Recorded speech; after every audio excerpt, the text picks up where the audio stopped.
안녕하세요, 여러분. 잘 지냈나요? 자, 오늘은 이런 식으로 온라인으로 수업을 진행하게 됐는데 잘 따라주시길 바라겠습니다.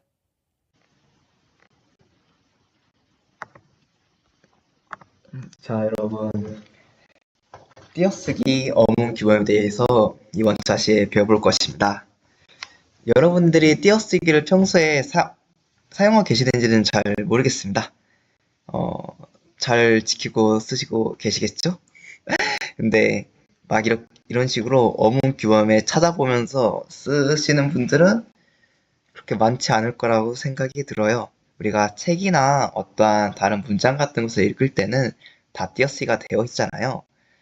그런 것을 우리가 규범적으로 어떤 것들이 있는지 한번 이번 시간에 알아보겠습니다. 띄어쓰기 같은 경우에는 조사의 띄어쓰기, 명사의 띄어쓰기, 보조 영혼의 띄어쓰기, 고유 명사 및 전문 용어 띄어쓰기 이런 것들이 존재하고 있습니다. 생각보다 그렇게 많지 않죠? 네. 학습 목표는 아, 학습 목표를 들어가기 전에 띄어 쓴다가 맞을까요? 띄어 쓴다가 맞을까요? 여러분이 이 강의를 계속 듣다 보면은 둘 중에 뭐가 맞는지 아시게 될 겁니다. 네. 저희 학습 목표는 문장의 짜임에 맞춰서 띄어쓰기를 알고 이를 실제 문장을 띄어쓰기 규칙에 맞춰서 작성 및 평가할 수 있다입니다. 이번 이 온라인 강의 시간 때는 문장의 짜임에 맞춰서 띄어쓰기를 안다에 집중할 거예요. 실제 우리가 수업 시간에 만나서는 각자 이제 문장을 만들고, 근데 우리가 배웠던 어무 규정을 좀 많이 사용하는 문장을 만드는 거예요. 그 문장을 만들고 다른 학생한테 보여주는 거죠. 여기서 어느 부분을 띄었어야 되는지. 그리고 학자가 틀리면은 자기가 직접 막 설명해 줘야 되는 거예요. 여기에는 이것 때문에 띄었으는 게 맞다. 이런 식으로 하는 약간 뭐 재미난 활동을 해볼 것입니다. 그러니 그걸 하기 위해서는 우리가 이 수업 시간에 어문 기문을 잘 배워야겠죠? 자, 띄어쓰기 제1절 조사. 제40이랑 조사는 그 앞말에 붙여 쓴다라는 조항이 있습니다. 조사 같은 경우에는 세 가지의 경우에 붙여 쓰는데요. 자리성이 있는 말 뒤에 붙을 때, 예를 들어서 꽃이 꽃으로만, 꽃처럼 꽃마저 같이 명사나 아니면 다른 자리성이 존재하는 말 뒤에 붙을 때 조사를 붙였습니다. 그리고 조사가 둘 이상 연속될 때 학교에서처럼 아이까지도 같이 에서처럼까지도 아니면은 꽃으로만 에서 으로만 이외 두 개를 붙여 쓰는 거죠. 그 다음에 어미 뒤에 붙을 때 웃고만 고라는 어미 뒤에 붙어 있고 오다 뒤에 오는군요라는 계속 붙여 있고 놀라기 보다는 기라는 이제 명사형 미 뒤에 보다는이란 조사가 연속으로 붙여져 있죠. 뭐 여러분이 조사를 따로 띄어쓰지는 않을 것 같아요. 이 정도는 다 알고 글을 쓰고 하고 있죠. 근데 명사 여기는 약간 헷갈리는 분도 있으실 것 같아요. 제42항 의존 명사는 띄어쓴다. 아는 것이 힘이다. 나도 할 수 있다. 먹을 만큼 먹어라. 먹을 만큼 먹어라. 붙여 쓰는 사람 좀 있을 것 같긴 하네요. 네. 이게 띄어써야 되는 이유가 의존 명사가 명사로 취급되기 때문에요. 예를 들어서 먹을 음식이 없다. 명사니까 당연히 띄어쓰는 것은 다 알고 계시죠? 그래서 근데 이것이 음식이 것으로 바뀌었을 때도 여전히 명사이기 때문에 먹을 것이었다. 띄어쓰고 사람이 이로 바뀌어도 좋은 사람이 많다. 좋은 이가 많다. 이런 식으로 띄어쓰는 것이 원칙입니다. 자, 명사는 띄어써야 되니까 단위를 나타내는 명사도 당연히 띄어써야 되는 거죠. 차 한 대, 옷 한 벌, 10살, 집 한 채, 소 한 마리 이런 식으로 말이죠. 우리가 또 수를 나타내는 단위도 띄어쓰기 정해져 있어요. 12억 3,456만 7,898 이런 식으로 만 단위로 띄어쓰는 것이 원칙으로 나와 있습니다. 그 다음에는 명사이죠.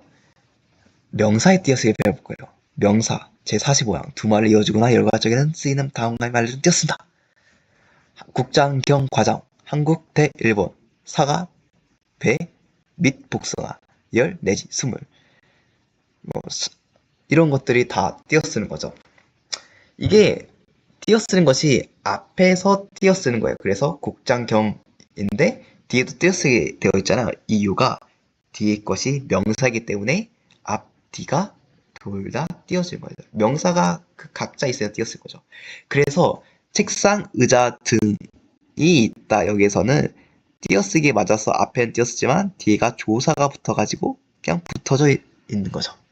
이 부분 헷갈릴 수 있을 거라 생각합니다. 자, 아니까 다 맞춘다요? 어머, 그러면 좋은 거죠? 띄어쓰기 잘 지키고 있다는 사실이니까.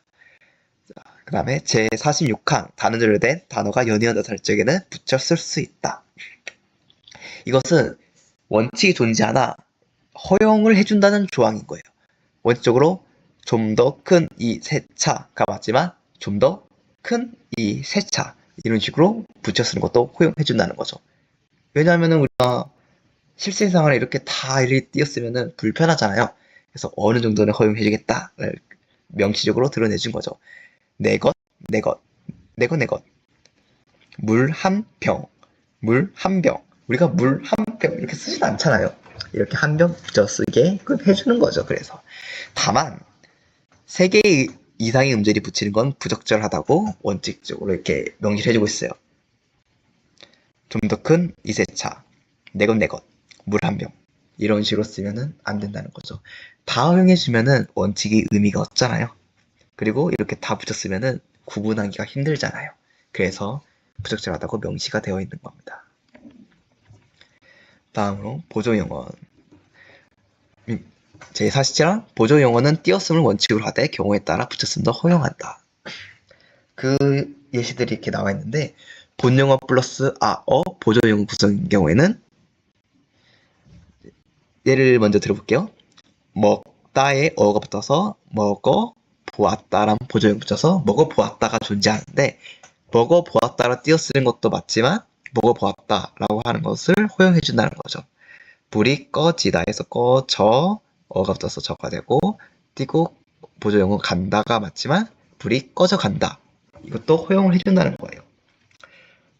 여러분이 이제 본용어과 보조용어를 헷갈릴 수 있을 것 같아서 한번 가볍게 다시 설명해 주자면 본용어는 문장의 주된 뜻을 가진 것이고 보조어는 그 의미를 보충해 주는 거예요. 예를 들어서 꺼져간다에서 꺼져간다는 불이 끄다, 딸깍하고 끈다라는 것이 중점인 거고 간다는 건 중점이 아니잖아요. 근데 꺼져간다고 말을 함으로써 그냥 꺼지다 해서 딸깍이 아니고 꺼져간다 쭉 이렇게 불이 꺼지는 그런 느낌이 들게 해주는 거죠. 보충해주는 것이 보조용어, 그 말의 주된 의미 가진 것이 본용이라고 생각하시면 될 것 같습니다. 자, 근데 이런 보조용어 구성에서도 하다가 구에 결합하는 경우에는 띄어 쓰는 것이 원칙입니다. 먹고 싶어 하다가 아니고 먹고 싶어 하다라고 쓰면은 안 된다는 거죠. 마음에 들어 하다가 맞고 마음에 들어 하다. 내키지 않아 하다, 내키지 않아다 이렇게 하면 안 된다는 거죠.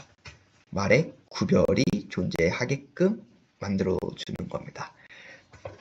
그리고 관형사형 플러스 보조용어 의조명성 하다 싶다 구성. 근데 그냥 예시를 그냥 설명해 더 편할 것 같아요. 아는 채 하다. 채라는 의조명사 뒤에 하다라는 뭐 구성이 보조용이 존재할 때는 띄어쓰기 원칙이나 아는 채 하다 이런 식으로 붙여 쓰는 것도 허용하다. 이런 말이죠.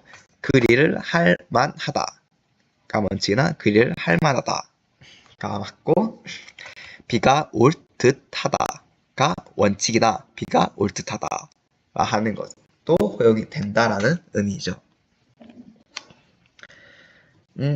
용언이 상당히 많죠. 우리가 우리말 문장 중에서 용언이 동사나 형용사로 가장 활용되는 것이 많기 때문에 많을 수밖에 없습니다.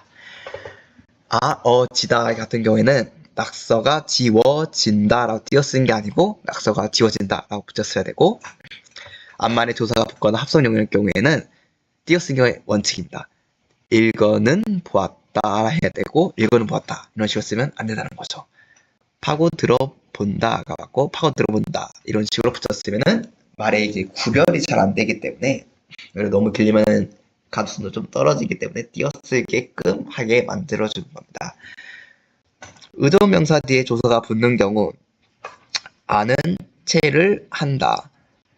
채라는 의존명사 뒤에 조사 르이 붙어서 뒤를 띄어쓰게 해주는 거죠. 아예 명사칙을 확실히 강해주는 거예요. 조사가 붙는다는 것에. 그래서 비가 올 듯도 하다. 비가 올 듯도 하다. 이런 식으로 붙였으면 안 된다는 겁니다. 근데 또 너무 빡빡하게 굴면 안 되니까 예를 좀 더 써요. 합성어가 두 음절 이하인 경우 더해졌다, 더해졌다, 더해졌다 이렇게 붙였어도 되는 거예요. 너무 짧으니까 굳이 뭐 띄어쓸 필요가 있냐 그런 거죠. 뭐 구해 본다가 맞지만 구해 본다 붙여쓰기 하고, 보조형이 거듭 나타날 경우 앞에 보조형을 붙임.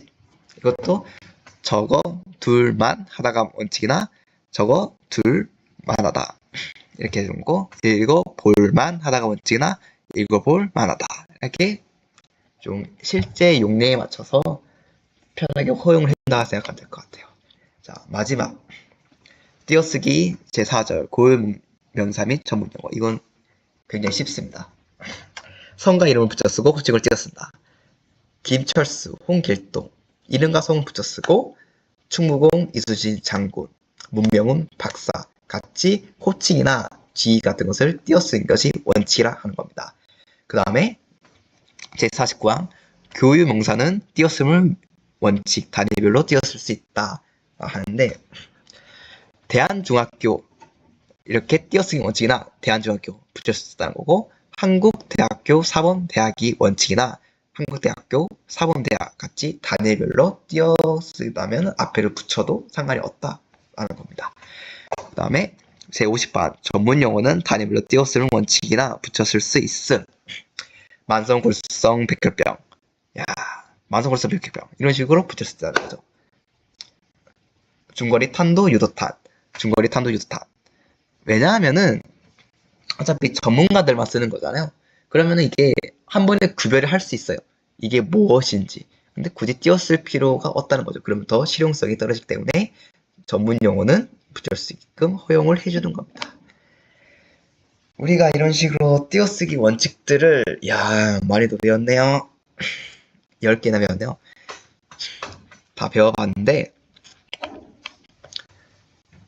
우리가 이제